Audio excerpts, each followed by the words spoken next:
right, Colbert at second, 1 out. Joe Morgan has played the entire game. He's fly to center, fly to right, grounded out, and walked. It's a privilege to be picked by all the people around the country, because those are the people that pay for our salaries and pay to go in the game. They pick the players they want to see in an all-star game, and believe me, it's my pleasure to be here and to be wanted by so many fans across the country. Probably the highest honor that a baseball player can receive, you know, being named in the all-star game, and I'm sure that it's one of his proudest moments when he can play in the all-star game. Of course, when you're competing against another league that has always been rumored is weaker than you or stronger than you, you always want to show them that you are the best. When it really comes to the All-Star break, I think that you have so much pride that you love to make it. Once you're down here, you enjoy it so much, and it really means a lot to me. And it means more to me today than just when I first broke in, simply because I'm old and a lot of good young ball players around today.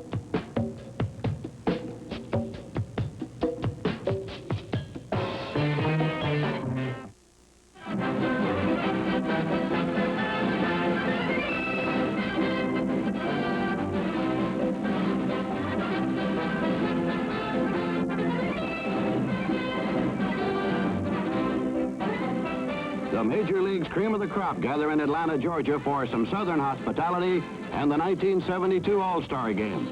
A standing room only crowd of over 53,000 streams into Atlanta Stadium for the annual Classic, and another 50,000 ticket requests had to be denied even though the game is being televised. The glorious tradition of baseball's All-Star Game is unparalleled in sports, and the Atlanta fans eagerly anticipate their Star-Spangled Night. It all began back in 1933, when, naturally enough, Babe Ruth belted the Dream Game's first home run. Superstars have the knack of rising to an occasion, and few have followed the Babe's footsteps as closely as Willie Mays.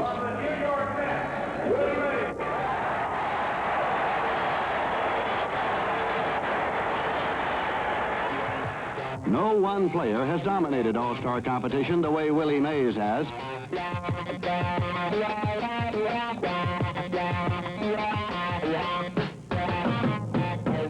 He's the all-time leader in hits, runs scored, stolen bases, and has played on 16 winning teams.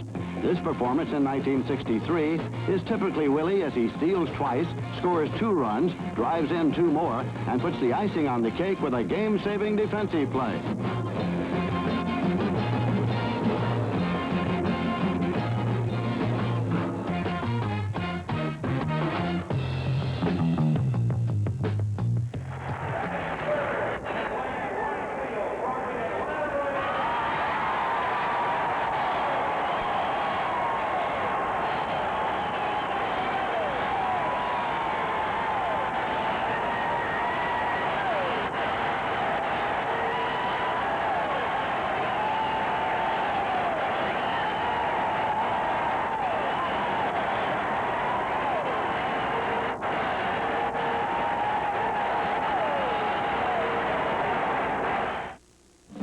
Ted Williams stepped up to the plate with 2 out, 2 on, and the American League trailing in the bottom of the 9th when this dramatic last-ditch home run won the 1941 Classic 7-5.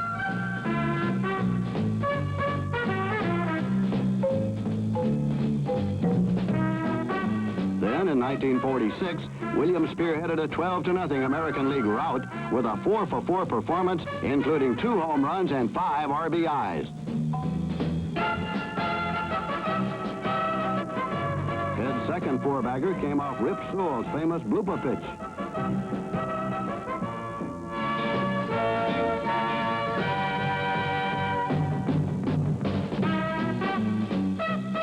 But Ted Williams knew All-Star tragedy, too. In 1950, he robbed Ralph Kiner of an extra base hit and fractured his elbow banging into the left field wall. Red Schoendienst remembers that day for a different reason. I never forget the 1950 All-Star game. I didn't even think I was going to get in the game, and more or less kidding, and it so happened that I hit a home run and we won that particular All-Star game in the 14th inning. Well, it was a big thrill, and I know anyone here tonight or any All-Star game, matter if it's the first inning, 14th inning, or what have you. If they hit one, just a base hit or steal a base, it's always a thrill, no matter how many times you do it, no matter how many All-Star games you're in.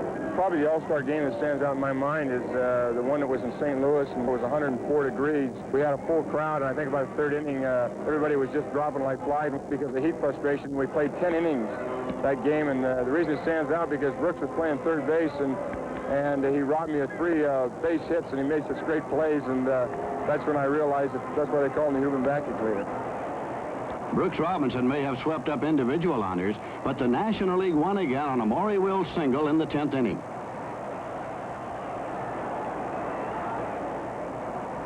I think 1969 was, we played in Washington. The fact that met the president, the vice president, then hit a home run in my first at bat. I think that was a tremendous thrill for me. Johnny Bench almost made it an even more memorable day with a strong bid for a second home run. But Carl Yastrzemski pulled it back into the ballpark with an unbelievable catch. Willie McCovey smacked 2 home runs, though, and the National League won their 7th straight. In 1970, Jim Hickman's 12th inning single led to this bang-up finish as Pete Rose barreled into Ray Fosse to score the winning run.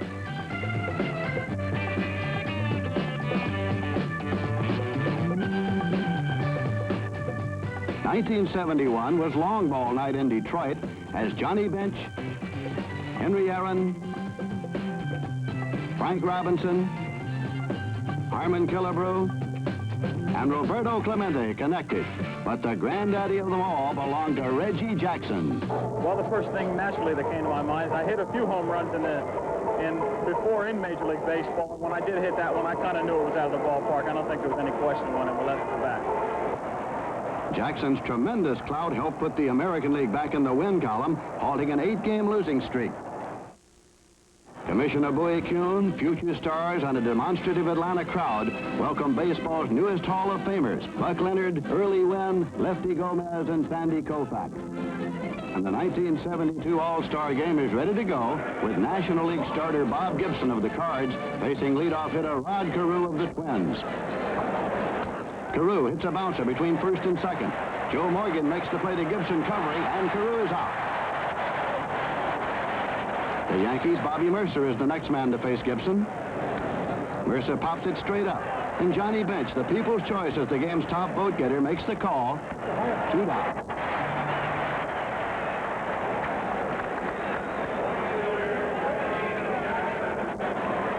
Reggie Jackson tees off, sending Aaron to deep right field, and it's off the fence. Jackson eases into second with the first base hit of the night. The cleanup hitter is Dick Allen of the White Sox, a familiar opponent to Bob Gibson for 7 years in a Phillies uniform. Allen bounces out, Morgan to Lee May, and there's no score. Big Willie Stargell leads off the bottom of the 2nd inning for the National League against Jim Palmer.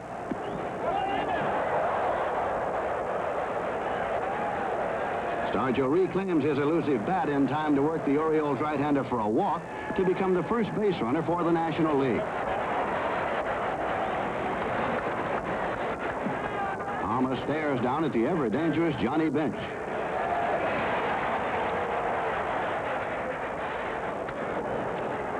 Carew grabs the big hop, steps on second, and throws to Dick Allen to complete a double play. Houston first baseman Lee May concentrates on Jim Palmer's pitching style. May's single is the initial National League base hit.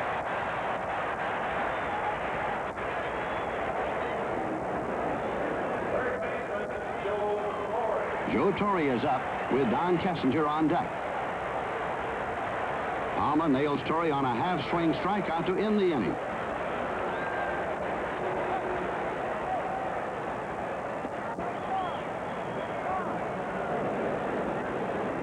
Bill Freon leads off the American League third, with Pirates ace Steve Blass replacing Gibson on the mound. Ball 4 is way wide of the mark, and Freon has a walk.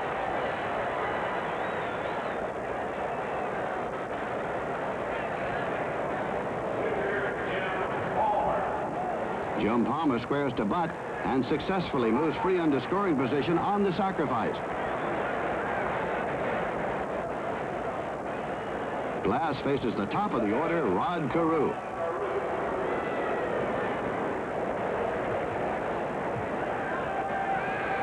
Carew smashes it right through the pitcher's box into center field. Willie Mays comes up throwing, but Freon beats the ball by an eyelash, and the American League draws first blood.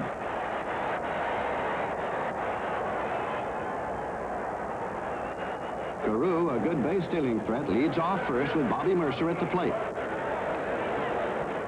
Mercer's wicked line drive is speared by Lee May for an unassisted double play. Earned run average 1.90. He leads the National League, Tony, with the lowest earned run average. Kurt Don Sutton with about the same assortment of pitches of Jimmy Palmer of the American League's Baltimore Orioles. Does not have the same style of delivery. He's a little bit shorter and quicker. Not as long motion, but he does have a good fastball, sinker, excellent slider, changes speeds on his curve very well. Don is 27 years old, born in Clio, Alabama, lives now in Glendale, California. No defensive changes outside of the pitcher for the National League. Reggie Jackson, Richie Allen, and Carl Yastrzemski up for the American League in the top of the fourth. A ball to Reggie Jackson, who doubled off the right center field fence his first time. Jackson hit that mammoth home run, remember, in Detroit last year in the All-Star game. Came off Doc Ellis, deep in the upper deck. And this is the drive out to right field. Aaron is on his way back to the warning track and looks up. It is off the fence. Jackson on his way around first and seams into second, hitting the first pitch for a double off the mark just to the left side of the 375 mark. There's the second hit for Reggie Jackson, a line drive into right. And the third hit of the game for the American League. Now Jackson hit a high breaking ball off Gibson, hit a low fastball off Sutton. The National League's got to be wondering, how do we pitch this man?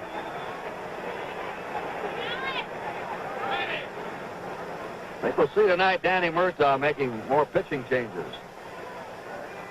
Richie Allen grounded to second his first time. Jackson at first, a good base runner. There's a bounding ball to Torrey at third. They go to second for one, and they take him out at second. Jackson sliding in to Joe Morgan. Let's watch Torrey as he gets the ball. A high hopper. Knew there was no double play. Getting a sure one. Watch this hard slide. And Joe Morgan saying, I've got to get out of here. Ooh. Think they don't play for keeps in the All-Star game? Look at Reggie Jackson. Carl Yastrzemski wearing the Red Sox new uniform. It'll be used after the All-Star break. The new knits that you're seeing in many of the ball clubs. Yastrzemski grounded out his first time. 1 ball, no strikes. Richie Allen at first. A high drive into right center. That ball is taken by Willie Mays right up against the fence. Richie Allen, the second, goes back to first. Yastrzemski nearly had one out of here. And he hit only 1 home run until this All-Star game, which is the most unbelievable statistic of the 1972 season. He hit the ball very hard, Kurt, but he just got under it a little bit too towering. Bobby Grich fouled out his first time. Watch his swing. It's very short and compact. He doesn't take a long, sweeping swing. Foul back, strike 1. Throw to first. Allen back. Bench really can snap those pegs around. You better not wander too far off the bag. Kurt, they talk about his great throwing arm, and it is a great throwing arm, but his footwork is so fantastically quick. He gets his feet in position, his body in position to throw quicker than any catcher I've ever seen. Sutton has an outstanding curve. That one's in. 2-2. They struck him out. No runs, 1 hit, no errors, 1 man left. We've gone 3.5 innings in Atlanta, and the score, the American League 1, the National League nothing. NBC Television estimates an audience of over 50 million tonight on 220 television stations. The NBC Radio Network sending the play-by-play to millions more. The game is being seen in Mexico, Panama, Puerto Rico, Venezuela, the Virgin Islands, Colombia, Bermuda, Costa Rica, Guatemala, Canada in French and English. and the Armed Forces Radio and Television Service, taking the game by shortwave. And they'll be watching Mickey Lolich warm up now, the leading winner in the major leagues at the All-Star break. He has won 17 and lost 6. Kurt, talking about these pitchers in this All-Star game is almost like a broken phonograph record. Another power pitcher, Mickey Lolich, has an excellent fastball that is very punishing, especially on left-handed hitters. It'll sink one time, sail the next. Has a good change-up curve, an excellent slider, has all the pitches. Now, if you take a good look at Mickey, you'll see he is not of the svelte type. So the stomach runs in my family. He's in with a breaking pitch for a strike. High foul. A 1-2 pitch. Touched Mays' legs out from under him. And whatever Willie had to say there. He's still quick, isn't he? A 3-2 pitch. Strike 3. Mays is called out on a breaking pitch. Jim Palmer overpowered the National League for 3 innings with 1 hit and no runs. And Hank Aaron up now. Hard to believe, Tony, that this man was chasing Babe Ruth's record, a record they said would never be broken. When he broke into baseball, weighed only 158 pounds and was a line drive hitter, not a home run hitter. All in those wrists. A ball. Aaron is 38 years old. Bill Freehan, the American League catcher, this time, like the last time, was setting up outside. They don't want to give Henry anything to pull. A 1-0 pitch. 2-0 to Henry Aaron. Mickey Lolich is 31 years old. He sort of lived in a shadow. He won 3 games in the '68 World Series, but that's the year McLean won 30 games. Last year, Vida Blue had the publicity in the American League. A high fly in the right. Coming over is Jackson. Going back is Carew. Reggie Jackson puts it away. 2 down. Lolich was the leading winner in the majors last year, but he still did not win the Cy Young Award. And he was unhappy today. He said if he didn't start this game, he wouldn't pitch. Earl Weaver, the American League manager, talked to him in the clubhouse tonight, and they settled the differences, and Lolich is in. Willie Stargell walked his first time. 2 down, nobody on for the National League in the last of the 4th. He hits a high pop-up in the shallow right. Rod Carew going out, gives way to the man coming on, Jackson. The National League is down again, 1-2-3. At the end of 4 innings, it's the American League 1, the Nationals nothing. The commissioner of baseball there in the light booth. That's the commissioner's box.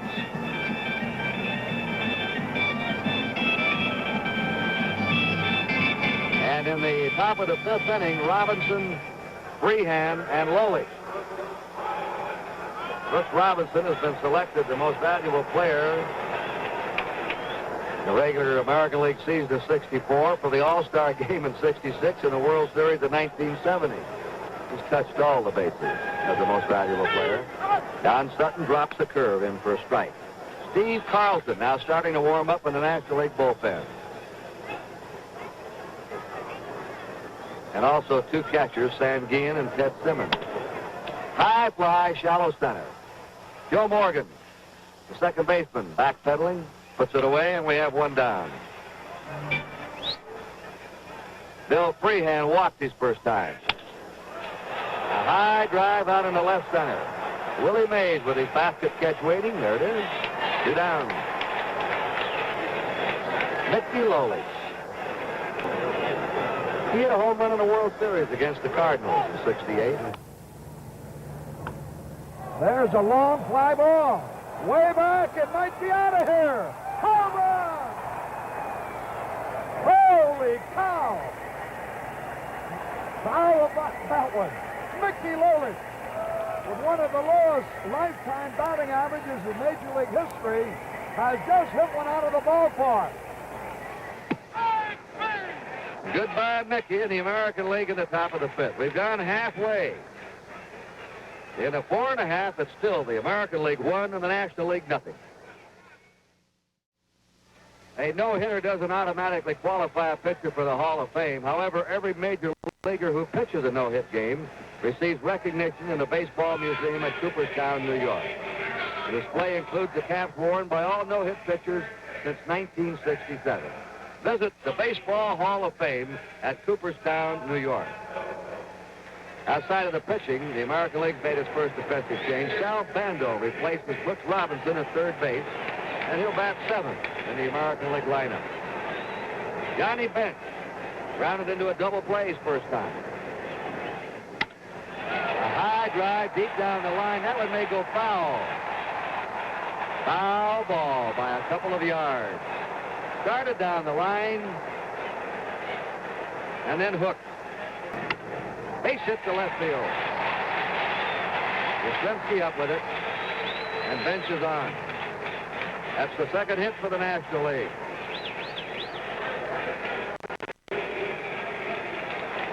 Lee May single to left his first time. Fly ball to Yastrzemski. Barely has to move. One down. Bench played it halfway. Joe Torre struck out swinging the first time. He is now one hit in 16 times up in the All-Star game. With a high pop outside first, Richie Allen waiting for it. He went a little bit too close to the dugout and had to go back. 2 down. Torre fouling out to first baseman Allen. Don Kessinger flied to left his first time. He's a switch hitter, so he'll be batting right now against the left-hander.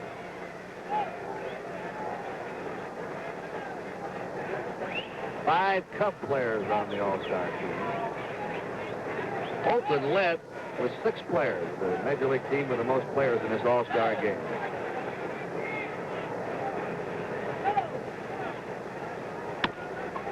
Ground ball to short. Bobby Grich flips to Rod Carew for the force out on Bench.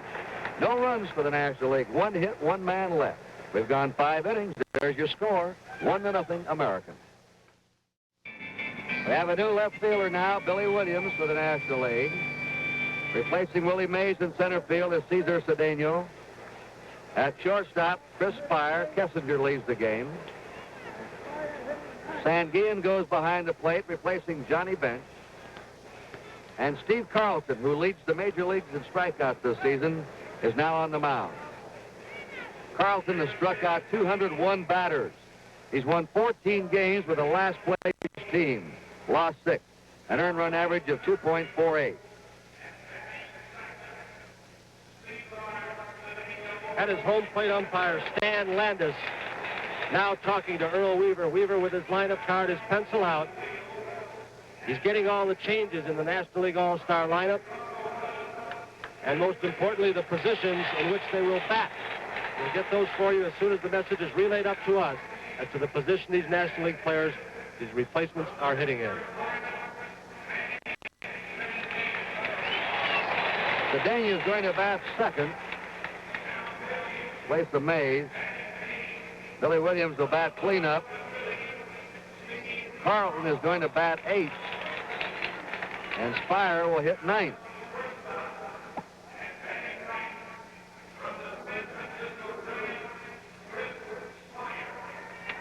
Carlton delivers ball 1 to Rod Carew, and he's high with that one for 2-0. Carew, Mercer, and Jackson for the American League in the 6th inning.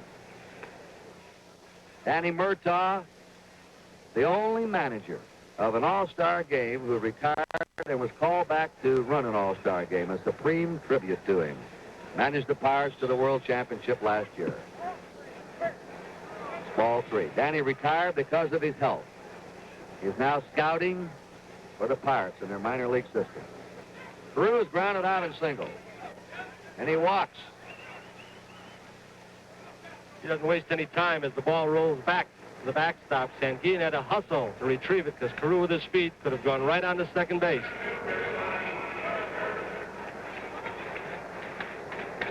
See now if manager Earl Weaver with no outs Carew with speed at first base, plays for the bunt, try and get another run. Hit the first. May goes down for one. Spire back for a double play. Double play the hard way. 3-6-3. At one time, the man at first base who started the double play, Lee May, was not considered a good fielder. He has become much better than average. He makes the toughest play for a first baseman to throw to the shortstop. He has to get back to the bag quickly. All right, the batting star of tonight's game, Reggie Jackson, is doubled off the right center field fence and is lined to single to right. A 1-0 pitch. Curve fooled him, 1-1. Jackson doesn't have many easy cuts. He's all out every swing. He's kept that mustache. The owner of the Oakland A's, Charlie Finley, gave each player $300 if they'd grow a mustache for Mustache Day out in the Oakland Stadium, and some of the players have kept it. Cost Mr. Finley about $10,000. Dick Allen on deck. Ground ball to Joe Morgan. And the American League's out of the sixth. They had no runs, no hits, and nobody left. The Nationals will be coming up now in the last of the sixth inning with the Americans leading 1-0. We have some defensive changes now. Rich Scheinblum has gone to right field for the American League. Jackson moves from right field to center field. There's Fisk behind the plate. The only rookie in the All-Star game of the Red Sox, Carlton Fisk. And Reggie Jackson now is playing center field. And a new pitcher is Gaylord Perry of the Cleveland Indians. Well, Mickey Lolich worked 2 innings, gave up 1 hit, no runs. Palmer and Lolich combined in 5 innings allowed the National League 2 harmless singles. You've probably read in the paper about this young man right here. Gaylord Perry, they say he throws a spitball, a grease ball, a mud ball. He says, no, sir. But watch the motions he goes through. Touches the bill of his cap, rubs his sleeves. The Giant shortstop, Chris Spire, is hitting 9th. On deck at the top of the order will be Morgan. Cedano is batting second now in center field. Aaron hitting 3rd. Billy Williams batting cleanup in left. Sanguillen catching, hitting 5th. Lee May at first, batting 6th. Torrey at 3rd, hitting 7th. And the pitcher, Carlton, is batting in the number 8 spot. So that's the current National League batting order. Ball 1 to Chris Spire. Giants are proud of this youngster, Tony. They think he's the best young shortstop in baseball. And he's learned to hit aside from playing his position defensively. He has driven in some key runs for that Giant team. Fly ball in the right. Scheinblum comes on to take it. He had a fairly difficult chance on his first play, his first All-Star game.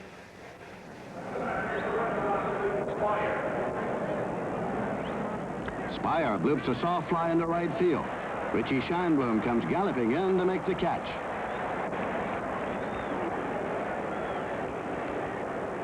Perry goes through his pre-pitch ritual with Joe Morgan of the Reds at the plate.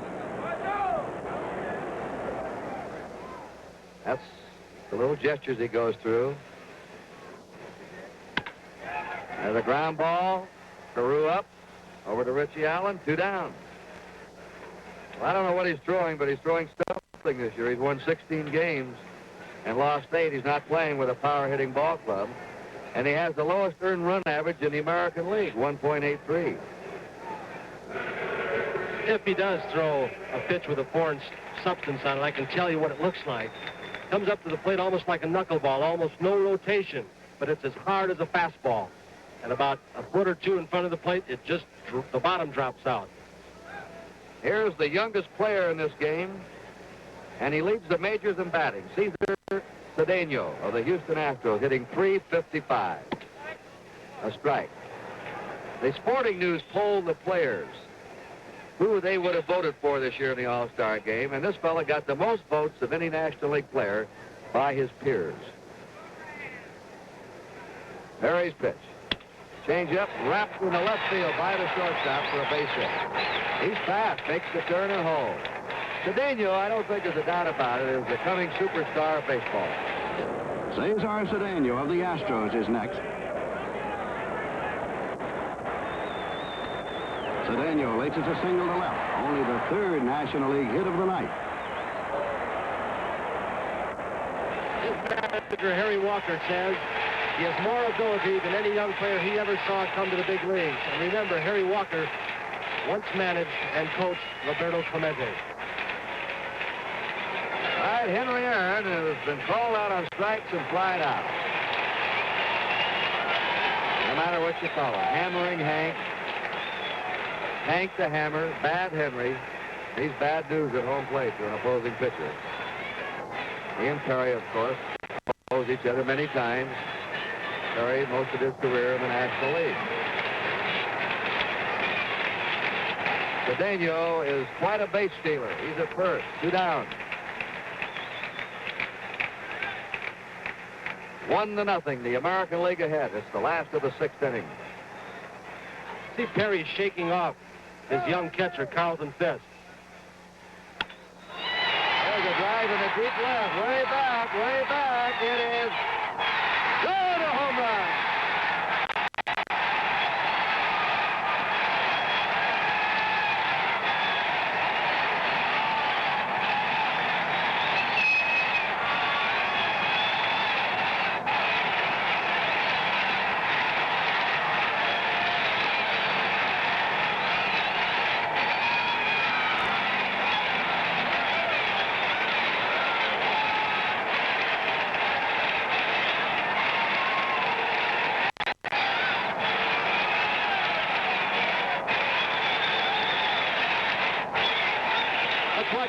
There's Jackson coming from center field.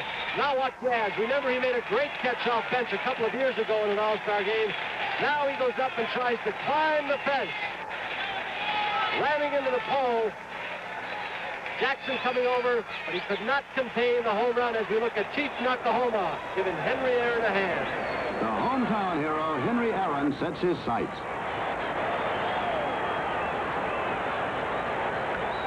And there it goes.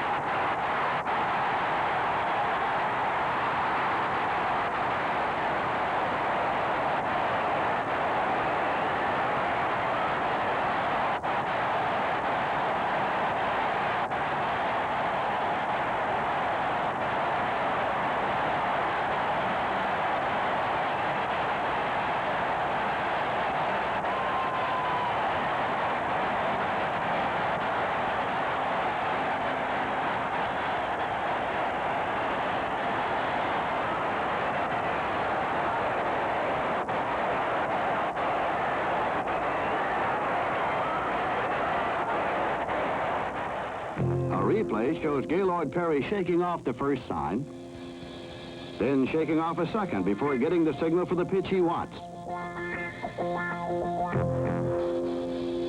Aaron was waiting and gave it a ride. Carl Yastrzemski made a gallant try on left field, but the ball was far beyond his reach for a 2-run blast. Henry Aaron and Gaylord Perry are not strangers to baseball history. Early in 1971, Perry was pitching, Aaron hitting, and the result was Hammer and Henry's 600th home run. A plateau shared by only 3 men, Ruth, Mays, and Aaron.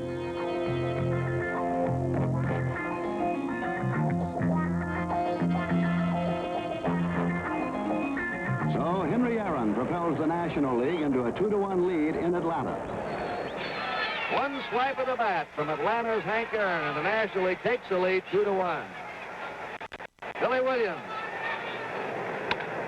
Williams hits the fly into center field that Reggie Jackson draws a beat on. The side's retired, but they had 2 runs, 2 hits, and nobody left. And the score now, the end of 6, the National League 2, the American League 1. This is Kurt Gowdy and Tony Kubek. We're going to the 7th inning. A new pitcher for the National League, Montreal's Bill Stoneman. The rest of the lineup remains the same. And, Tony, he'll be the 5th pitcher for the National League so far. Stoneman with a pretty good fastball. He's a battler on the mound. He does not have the overpowering speed of some of the other pitchers we've seen so far tonight. He knows how to pitch. He's a former Chicago Cub. On the short side, 5'10", 170.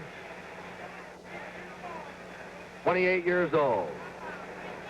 Born in Oak Park, Illinois. He's facing Richie Allen. Takes the strike, and Wilbur Wood, the knuckleballer now, starting to loosen up in the American League bullpen. Watch Dick Allen. He has a habit of the bat going forward over in front of his face and then coming back again. There's Wilbur Wood.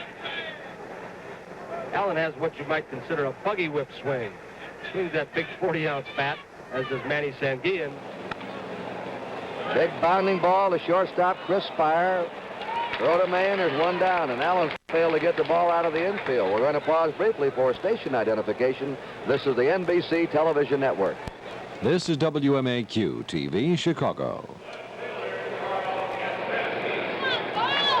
Carl Yastrzemski has grounded out and narrowly missed a home run to center field his last time up. He's 0 for 2. He curves him for a strike. 1-1. The American League now trailing for the first time. 2-1 in the top of the 7th.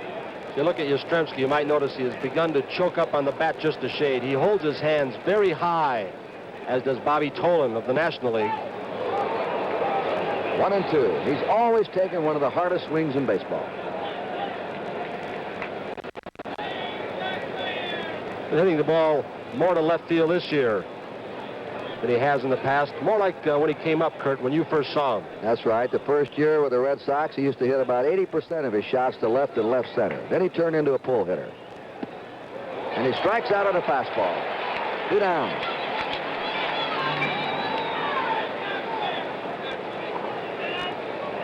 Bobby Grich is fouled out, struck out. Grich with that short stroke has pretty good power, and especially in this ballpark, and this is the pitch he wants. 3 balls, 1 strike. He'll be looking fastball all the way. Wants the ball inside so he can have the good rep. Bounding ball to Chris Spire. Uncorks a strong throw to nail him at first base, and he had to get rid of that ball in a hurry. So we'll have the 7th inning stretch now in Atlanta with a score of the National League 2, the American League 1.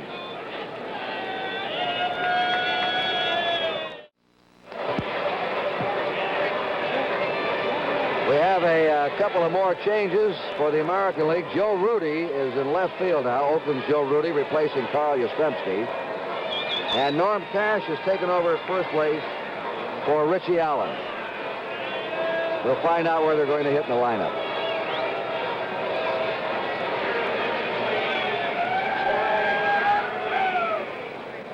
Now the man at bat who believes and thou shalt not pass, Manny Sanguillen. He's taking his swings now before the pitcher's even thrown a ball. Heavy bat, as Kurt mentioned earlier, 40 ounces like Richie Allen of the American League. Manny Sanguillen will swing at anything. Over his head in the dirt. He hates a walk. Right after that first pitch, Carew tosses him out, and there's 1 down. The American League batting order in the 8th inning will be, they're due to have Bando leading off. Then Fisk and Perry. Cash, who just went in at first base, is going to hit in Richie Allen's cleanup spot. There's the leadoff batter for the 8th, Bando. And Joe Rudy, who's replaced Yastrzemski, will hit 5th in Yastrzemski's spot. Lee May is singled and flied out. Ball 1. In the bullpen for the National League, Tug McGraw of the Mets, the left-hander, Clay Carroll, the right-hander, 2 of the top relief pitchers in baseball.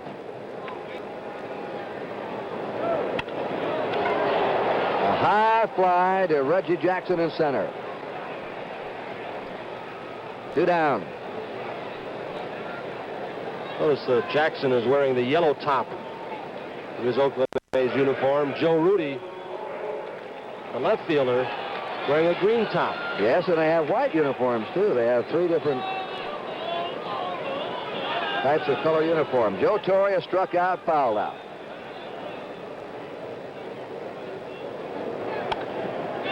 Fouled away.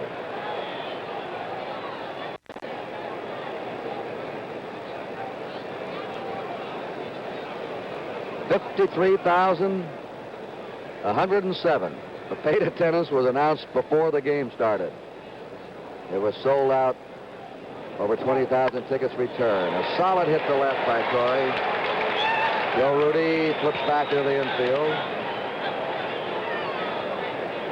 That's the 5th hit for the National League. Red Schoendienst there, the first base coach. And Stoneman's going to bat for himself. 1 ball, 1 strike to Bill Stoneman. 1-2. The catcher, Carlton Fisk, is the only rookie in this game. We've been talking about Hank Aaron, Ted Williams, Stan Musial, Willie Mays, some of those all-time greats. Never made this game as a rookie. Youngster's been a big surprise this year. From Charlestown, New Hampshire. And another surprising statistic, if I ask you who is the slugging percent leader of the major leagues, you'd probably say Johnny Bench, Willie Stargell, Richie Allen. It's Carlton Fisk. 1 ball, 2 strikes to Bill Stoneman. Fisk is fast for a catcher, good receiver, excellent arm. Stoneman strikes out. The National League is gone in the last of the 7th. They had no runs and a hit, 1 left at the end of 7. The National League 2, the American League 1.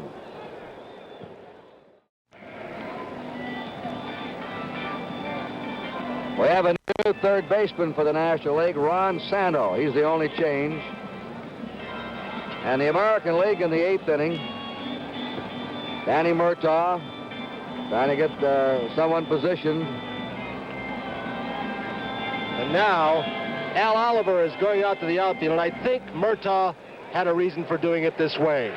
He wanted to send Henry out so that the home fans could give him an ovation as he came off the field. And Aaron, who hit the home run in the 6th inning, who got a tremendous ovation of 4 or 5 minutes when the lineups were announced, leaves the game. And they waited until he took the field before they removed him. A gracious gesture by manager Danny Murtagh. Sal Bando up for his first time. Carlton Fisk behind him. Bill Stoneman working his 2nd inning for the National League. Curve is low to Bando, ball 1. Bando, physically a solid man and a solid major league player. Hits it out to Joe Morgan. And Morgan to May. They've gone all the way on the right side of that National League infield. 1 away. Carlton Fisk has hit 8 home runs in the month of July, a total of 15. Here's a fellow that never hit much in the minor leagues, Tony. 230, 240. He suddenly got his confidence, and he's made it big this year. He's one of the reasons the Boston Red Sox have moved into pennant contention. Curt Fisk had problems with injuries. Every time he'd get off to a good start, he'd injure his shoulder. He'd get his bare hand in the glove, sprain a finger. Never had really a complete minor league season. Ball 1. On deck, his Fisk teammate, Reggie Smith. Anytime you get a young player like Carlton Fisk up at the plate, and he's in Fenway Park, you worry about that left field fence. So many young boys have tried to pull and hit it and ruin their batting strokes. He went into it straight away. He'll hit enough home runs. He smashes a base hit between 3rd and short. And the tying run is on for the American League in the 8th inning. Let's watch it. Carlton Fisk once again hitting the low inside pitch in the shortstop hole off Bill Stoneman. He's going to be a good player, Kurt. Red Sox catcher Carlton Fisk is the only rookie in the 1972 All-Star game, and he cashes in on the opportunity with a solid single to left.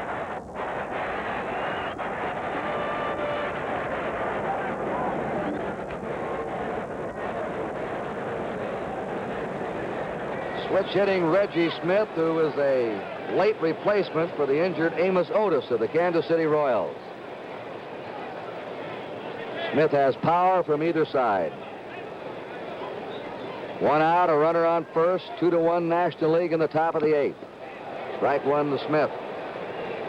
Cookie Rojas has come out in the on-deck circle. of Kansas City, Cookie Rojas. Now, Kansas City's had 4, sometimes 5 of the top 10 batters in the American League the last month. They lead the American League in team batting.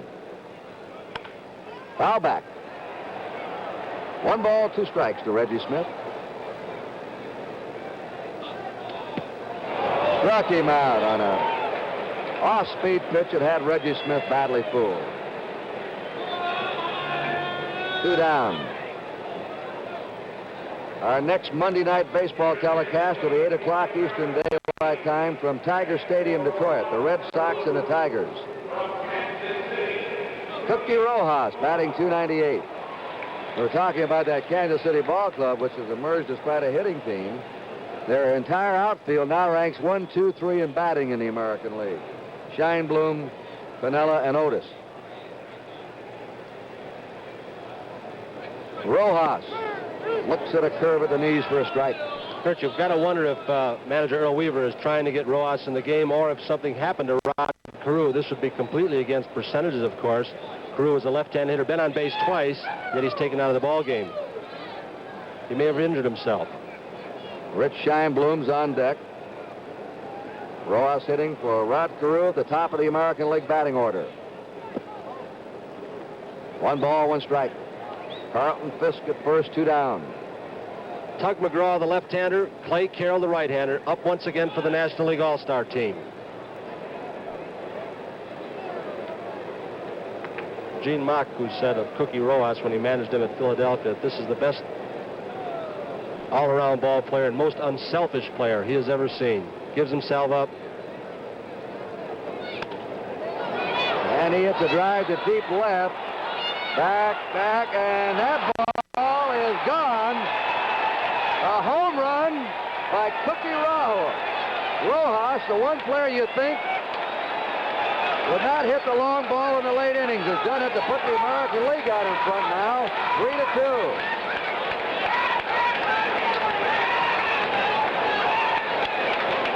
Here goes Billy Williams back. Williams just starts drifting back. He thinks he has it. I don't believe Curdy Newey is as close to the fence as he is. Now he starts going up. Makes a good leap, but he hit the fence, which did not allow him to leap high enough. Trying to protect a slim 1-run lead, Stoneman faces Kansas City's Cookie Rojas. Rojas connects. It's way back there. And it's gone for a home run as the American League regains the lead.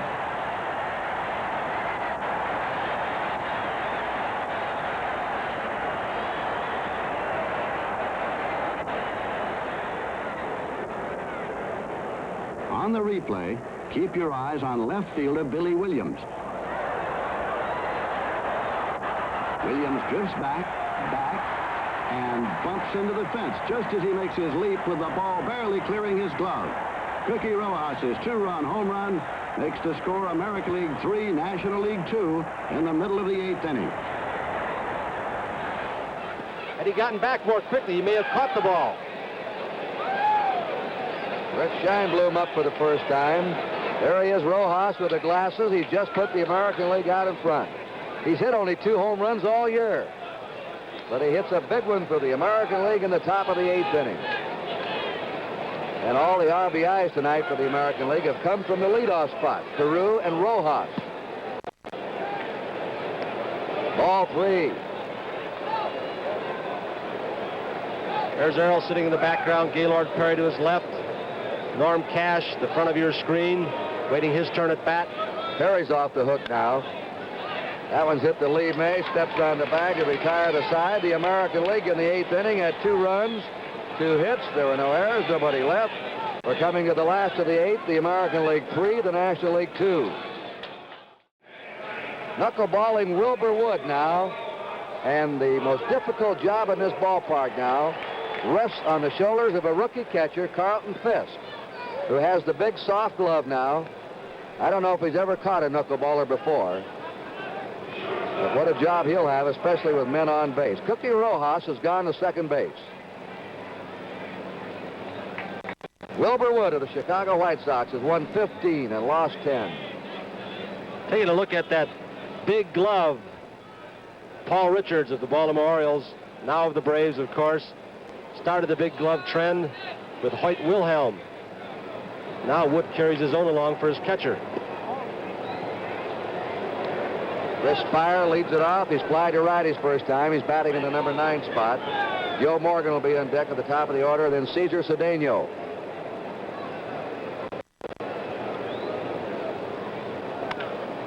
Ground ball to shortstop. Rich's throw in time to cash, 1 down. Now Wood knows, and the American League knows, that Joe Morgan is 1 stolen base behind Lou Brock for the Major League lead. In the 3-2 count, Morgan on first with a knuckleball pitcher going. That puts some pressure on the American League if Morgan gets on. And he's on. Joe Morgan walks.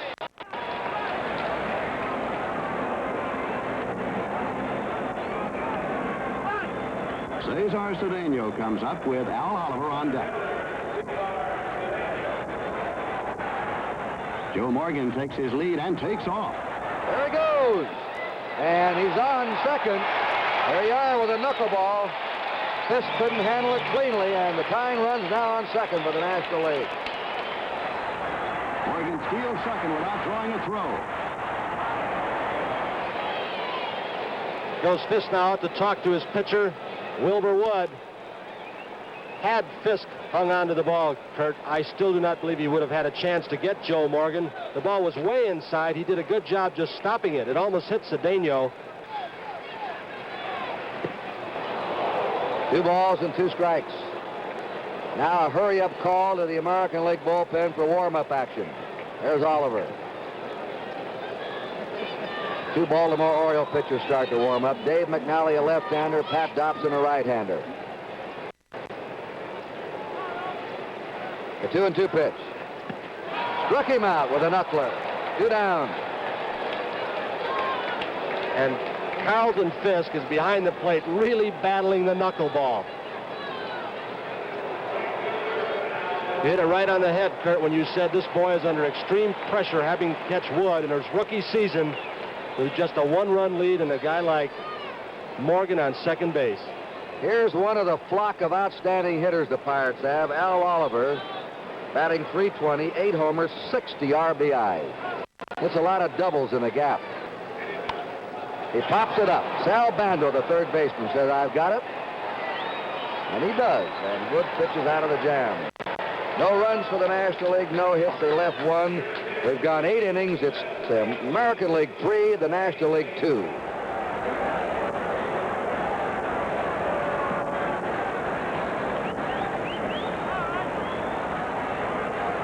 Al Oliver pops up to third baseman Sal Bando to end the inning, and manager Danny Murtagh calls on relief pitcher Tug McGraw to try to keep it close.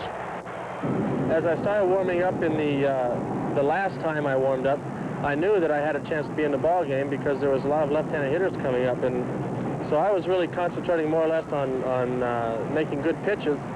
And then, as I started to go into the game itself on the cart, they called me into the ball game, and I realized I really was going to pitch in this ball game, and I started getting extremely nervous and almost to the point where I was afraid.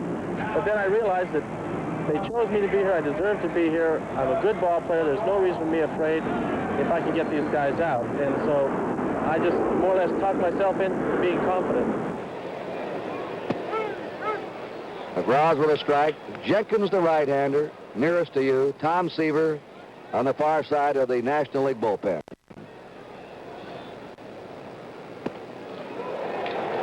Each has won a Cy Young Award in their career. And here's the American League with Dobson, the right-hander, Dave McNally, the left-hander, both of the Orioles. 2 of their 4 20-game winners from last season. Former player at Arizona State, a college that has turned out many major leaguers. So is USC, University of Texas, who have a baseball tradition. They play 50, 60 games in the spring. Jackson strikes out on the off-speed pitch. 1 out in the 9th for the American League. And Norm Cash up for the first time.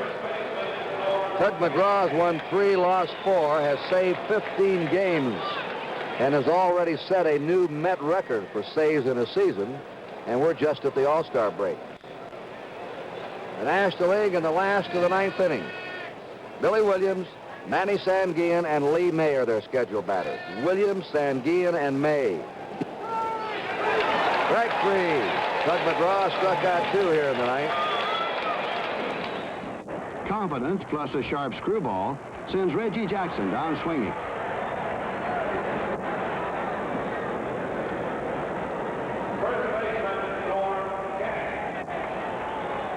Norm Cash watches a called third strike cut across the plate, and there are 2 away with Oakland's Joe Rudy coming up. Joe Rudy, who has become one of the most improved players in the Major League, and now appears to have arrived as a full-fledged Major League star. He's been hitting .300 all year, 10 homers, 38 RBIs. He can hit behind the runner, play hit and run. Base hit in the right field, just over the outstretched glove of Lee May. Going to second is Rudy. The throw by Oliver, and he's in with a double. Rudy has become one of the best opposite field hitters for a right-handed batter in baseball. Rudy punches the ball to the opposite field, over the head of Lee May and down the line for a 2-base hit as the American League looks for an insurance run.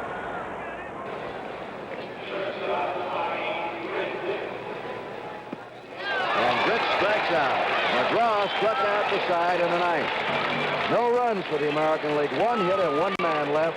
We're going to the last of the 9th inning. The American League 3, the National League 2.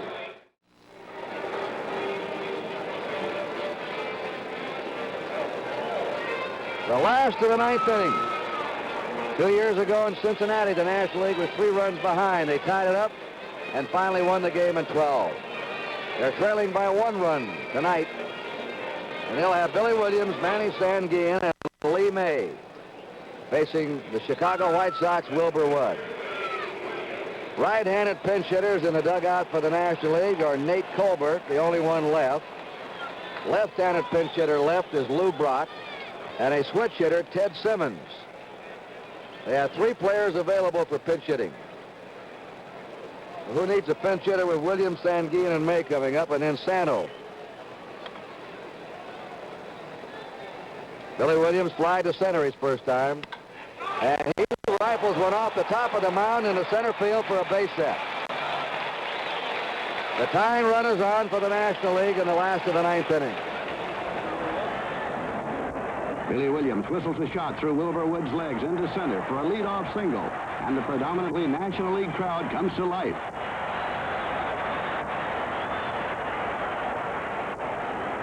Manager Murtagh foregoes the bunt and orders Manny Sanguillen to swing away. Up the middle. They said, here comes Williams to third. And the National League has the tying run at third, the winning run at first. Sanguillen chops it over the mound and into center field, inches away from the lunging Bobby Grich. Williams steams into third. Now Earl Weaver, he has a problem here with a runner on third, nobody out, and a knuckleball pitcher on the mound. He's going to leave. Wait a minute, is he? Now he wants to talk to Carlton Fisk. Sal Bando over from third base. The National League has runners on first and third, nobody out. They're trailing 3-2. Let's see how they play their infield.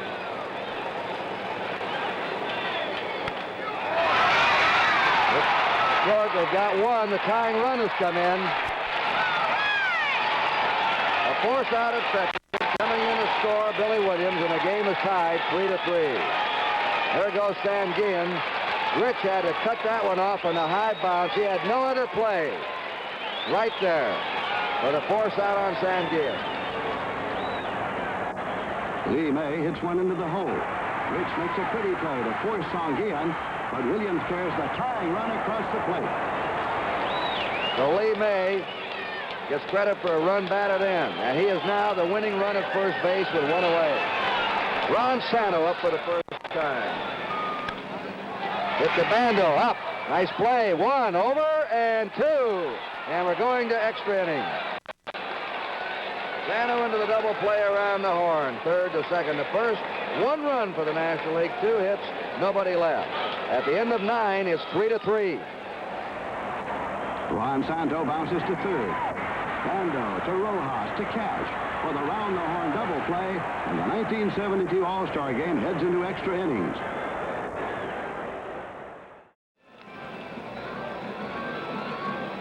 This was a tough chance for Bando. That ball nearly hopped by him. A tricky offbeat second hop, but he came up with it to his left. A perfect strike to second, and they turn it over Rojas for the double play. But the National League scored the tying run in the last of the 9th inning. Now in the 10th, Sal Bando will start it off. He'll be followed by Carlton Fisk, and then the pitcher, Wilbur Wood. Bando grounded out in his one-time up. Doug McGraw working on his second inning for the National League. Struck out the side in the 9th. Ground ball off the end of the bat to Spire. Digs it up, throws him out. That kid's some young shortstop. He came out of spring training last year. Nobody had ever heard of him and won the regular job. The Giants are loaded with good young players. Here he is. Watch him get rid of the ball now. No hit. Boom. You know, complete confidence. Little off-balance flip. The Giants off to a horrendous start. Have been red hot lately, winning 19 of their last 26. They're going to be tough to handle in the second half of the season if they get any pitching. Carlton Fisk singled in his one-time up in the 8th inning.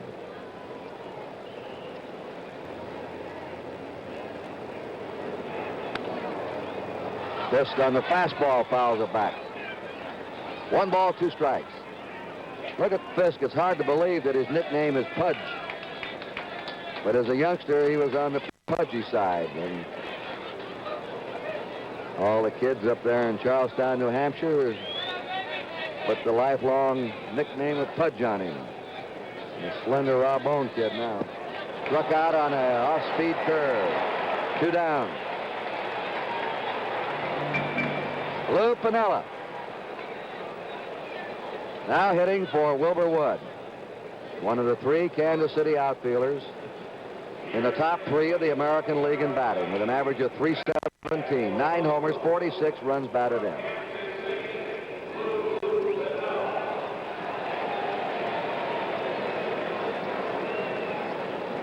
The National League in the last of the 10th inning has McGraw scheduled to lead off, then Spire, and to the top of the order for Joe Morgan.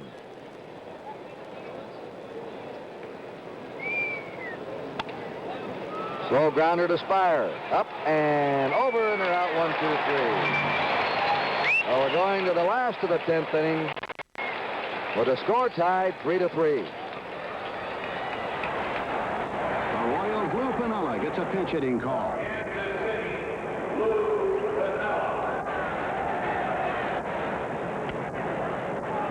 Spire handles his grounder easily and guns it to first for the 3rd out. I got through the inning all right, and I came back to the dugout, and I realized that if we could score this inning, we had a chance to win the ballgame, then I'd be the winning pitcher. But the most important thing to me was the fact that the National League did recognize relief pitchers on the all-star pitching staff. Repeat after me. I, Jesus Alou, I, Felipe Alou, have switched to Gillette Platinum Plus. have switched to Gillette Platinum Plus. I, Mary Alou, I haven't switched. My blade's okay. Mary, Platinum Plus, share smoother. I can feel the difference. You tell them, fellas. You keep out of this. Gillette Platinum Plus double-edger injector with platinum smooth edges for smoother shaves. Try them. See if you don't feel the difference. Will I feel the difference? Smoother shaves? Will your brothers kid you? Maybe one, but no both. Baltimore's Dave Mcnally, 10 wins, 7 losses, with an earned run average of 2.46. Is going to face a pinch hitter, Nate Colbert, batting .232, but with 22 homers, tied for 2nd in the National League, and tied for 4th in RBIs with 64. The National League now has only 2 players left in the dugout to pinch hit. They are Lou Brock, a left-handed batter, and a switch hitter, Ted Simmons. Ball 1 to Nate Colbert. This is Kurt Gowdy with Tony Kubek from Atlanta. Hope you'll be with us Saturday when the Cardinals play the Cubs at 2 o'clock Eastern Daylight Time, and next Monday night from Detroit with the Red Sox against the Tigers on one of our 10 Monday night telecasts. He walked him. The winning run is now on Nate Colbert. And the first base coach Shandy's looked over to Murtagh and says, "You want a runner?" But so far, no runner. Got a pretty good one sitting in there if they wanted him, Lou Brock.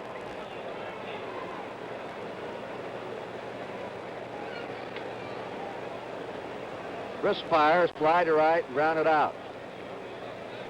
Colbert at first.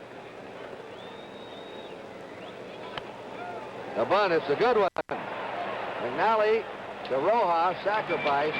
Winning run now at second, one out. We're going to pause briefly for station identification. This is the NBC Television Network.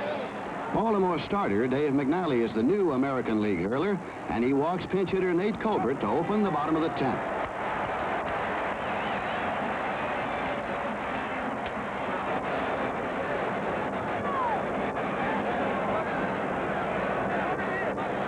Chris Spire is up with Joe Morgan on deck.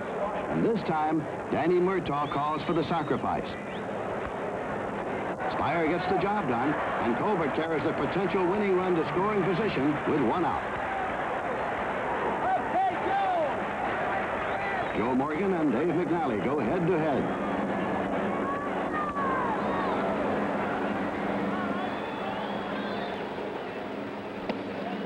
One and 0 to Joe Morgan. Game tied 3-3, last of the 10th. Cedano waiting to hit.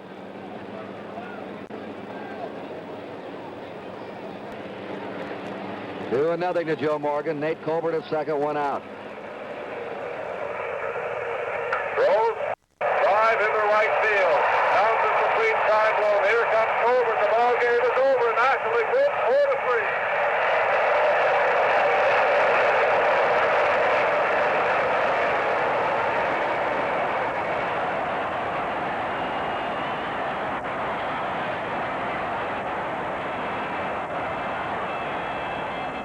Joe Morgan's clutch hit gives the National League a crowd-pleasing 10-inning triumph, adding yet another stirring chapter to baseball's Midsummer Classic.